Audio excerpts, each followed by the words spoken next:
Salut les amis, salut tout le monde et bienvenue encore une fois de plus sur votre chaîne d'information préférée, la communauté villageoise. Aujourd'hui, nous allons faire un petit tour du côté du Congo-Kinshasa pour vous présenter cette situation sécuritaire qui prend une autre tournure. D'une source très bien introduite, le palais présidentiel de Kinshasa aujourd'hui sous la braise. Le président Tshisekedi n'est plus dans son palais présidentiel. Bien qu'il a une réunion très urgente avec le président rwandais en Tanzanie, ce dernier a décidé depuis quelques jours de quitter le palais présidentiel pour aller se réfugier sur une place jusqu'aujourd'hui inconnue. Plusieurs personnes affirment bel et bien que le palais est tout le temps en mouvance par peur d'être secoué par une tentative de coup d'État majeur. Pour cela, 12 gendarmes français qui sont venus sécuriser, selon les déclarations de l'ambassadeur français sur place, en passant par le Congo-Brazzaville, ils sont entrés à Kinshasa parce que l'aéroport de Kinshasa bel et bien était fermé. Arrivés une fois au Congo, ces 12 gendarmes ont déclaré en tout état de cause qu'ils venaient sécuriser l'ambassade française à Kinshasa.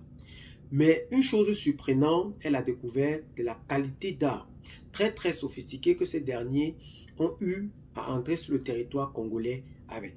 Ce qui a attiré une curiosité un peu plus profonde selon certains qui disaient avoir échappé à une tentative de force sur le sol congolais. Parce que nous connaissons aujourd'hui la situation que vit la France du côté de l'Afrique aujourd'hui. Les soldats congolais, mal organisés, remplis de corruption et manque de système dans le fonctionnement de l'armée, ont bel et bien fléchi devant le M23, appuyé par l'armée rwandaise qui a décidé de prendre le contrôle entier du nord Kivu. Et ils sont en train de progresser vers le sud Kivu en ce jour, dont plusieurs autres territoires ne cessent de craindre le pire. Les jeunes de Kinshasa qui ont scandé en effet le nom du président de la transition malienne, le colonel Assimi Goïta, pour sa bravoure et son courage. Ils exhortent que le président Félix Tshisekedi, qui a été jusqu'ici critiqué pour son manque de prévision, parce que nous savons que si l'État est faible, nous périssons, a dit un philosophe. Aujourd'hui, nous avons vu que le président de la République, Félix Tshisekedi, a été bel et bien incapable de prévenir ces genres de situations qui arrivent bel et bien du côté du Congo. L'aspect systémique qui, aujourd'hui, nous avons vu le président de la République changer à plusieurs reprises les hommes de main qui étaient présents à la tête de chaque armée, mais qui n'a pas changé réellement le système de l'armée. Nous comprenons en effet que l'armée congolaise a réellement besoin de ce soutien systémique pour enfin repousser dans les frontières lointaines ces forces qui viennent manipuler la population du côté de Goma. Mais aujourd'hui, la Cour pénale internationale a lancé des enquêtes pour pouvoir élucider ce sujet du côté de Goma afin de trouver réellement les coupables de ce qui se passe. Mais nous espérons en tout état de cause que la situation du côté de la Tanzanie qui aura lieu entre le président Tshisekedi et le président Kagame trouvera bel et bien de solutions face à ces situations du Congo.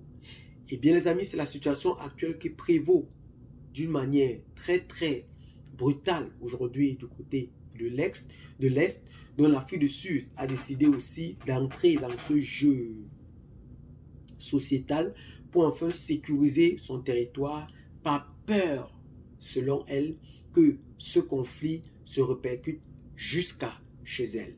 Elles ont donc décidé de passer plus en attaque.